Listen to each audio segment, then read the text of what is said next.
Halo semua, selamat datang lagi. Pernah nggak sih Anda ngerjain sebuah proyek yang awalnya kelihatan simple, lama-lama jadi rumit banget sampai bikin pusing?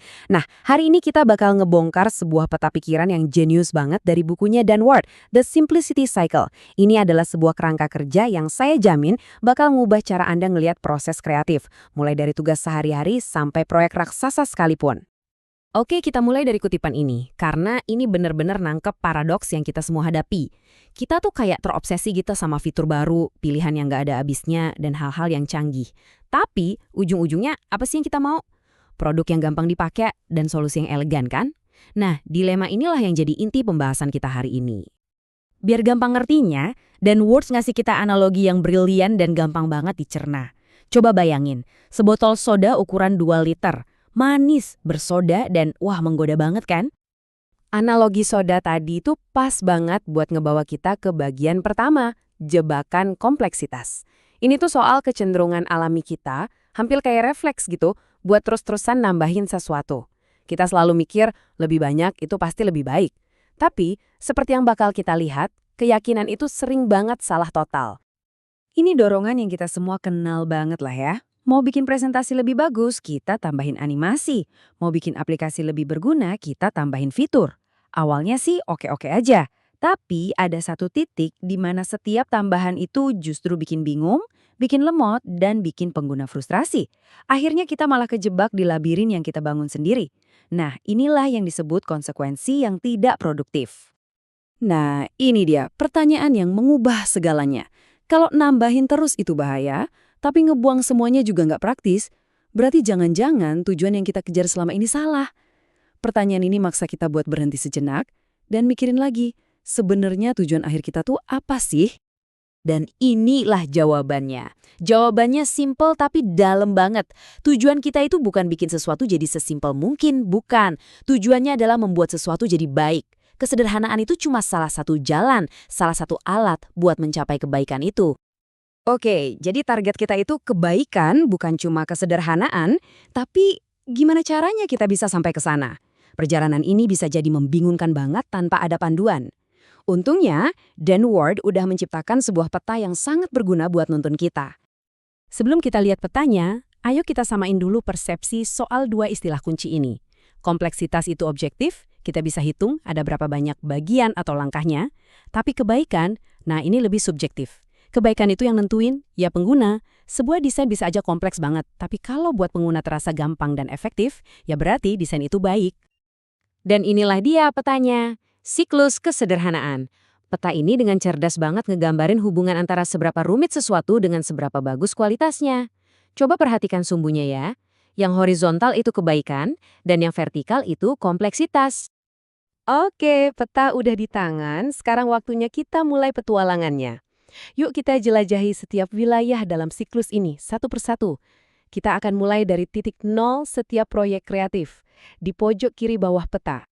Setiap ide hebat itu mulainya di sini, di wilayah sederhana. Ini ibarat kanvas kosong, draft pertama atau prototipe yang masih kasar banget. Tentu aja kualitasnya belum bagus, dan itu nggak apa-apa. Ini titik awal yang penting. Masalahnya bukan pas kita ada di sini, tapi kalau kita terjebak di sini. Nah, buat beranjak dari titik awal, mau nggak mau kita harus nambahin sesuatu. Kita tambahin bahan, kita kembangin ide, kita tulis lebih banyak kode. Di fase ini, setiap tambahan itu rasanya kayak kemajuan. Kompleksitasnya nambah, kebaikannya juga ikut nambah. Kita lagi nanjak nih, dan rasanya enak banget. Sampai akhirnya, kita tiga di puncak, di wilayah kompleks. Desain kita sekarang udah berfungsi, udah mateng, dan punya semua bagian yang dibutuhin. Tapi, disinilah jebakannya. Strategi yang ngebawa kita sampai ke sini, yaitu nambahin terus-terusan, justru bakal jadi musuh kita kalau kita terusin. Aturan mainnya baru aja berubah. Dari puncak ini, kita dihadapkan pada sebuah persimpangan. Kalau kita ke kiri, menuruni lereng komplikasi, setiap tambahan justru bakal ngurangin kualitas. Ini jalan menuju kebingungan dan frustrasi. Tapi kalau kita ke kanan, menaiki lereng penyederhanaan, kita justru mulai mengurangi dan menyatukan. Aneh kan? Dengan mengurangi, kita malah bikin segalanya jadi lebih baik. Inilah jalan menuju keanggunan. Ada satu kata keren nih dari bahasa Jerman yang pas banget buat ngegambarin ini. Verschlimmbesserung. Artinya, sebuah perbaikan yang niatnya baik tapi malah bikin segalanya jadi lebih buruk. Wah, ini jebakan yang umum banget terjadi. Terus gimana dong caranya biar kita bisa naik ke lereng penyederhanaan? Kita butuh cara pikir baru. Salah satu alat paling ampuh itu namanya memangkas atau trimming. Ini bukan asal hapus ya. Ini adalah proses yang butuh disiplin. Anda sengaja hapus satu komponen, terus tanya, intinya masih jalan nggak? Pengalaman penggunanya jadi lebih bersih, lebih cepat, atau lebih baik nggak? Inilah seni mengurangi untuk menambah nilai.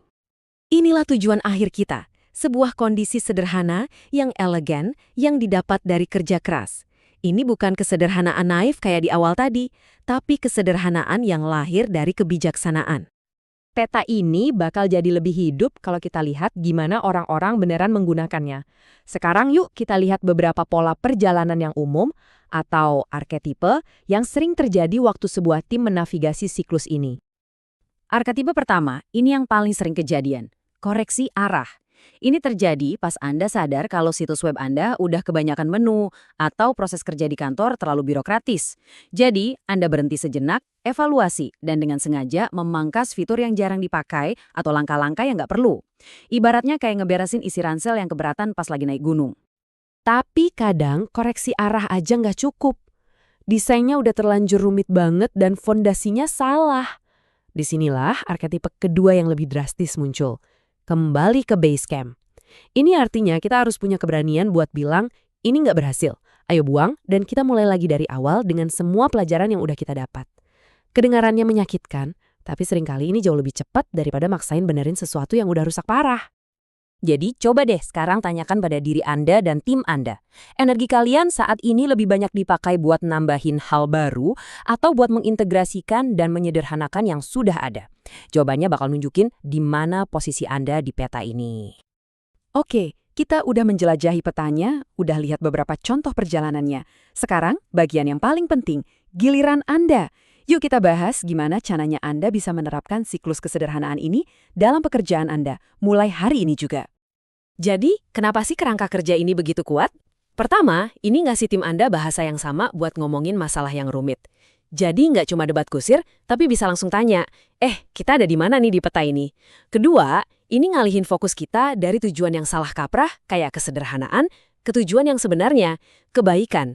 Dan yang paling penting, ini menghargai proses yang berantakan di tengah jalan. Mengakui kalau jalan menuju keanggunan itu seringkali harus lewat wilayah kompleksitas dulu. Sebagai penutup, ingat ya, peta ini hanyalah panduan. Perjalanan sesungguhnya terjadi saat Anda mempraktekkan ide-ide ini. Proses mendesain, menyederhanakan, dan mencari kebaikan itu bukan cuma akan mengubah produk Anda, tapi juga akan mengubah diri Anda. Jadi kira-kira apa yang akan Anda temukan dalam perjalanan Anda?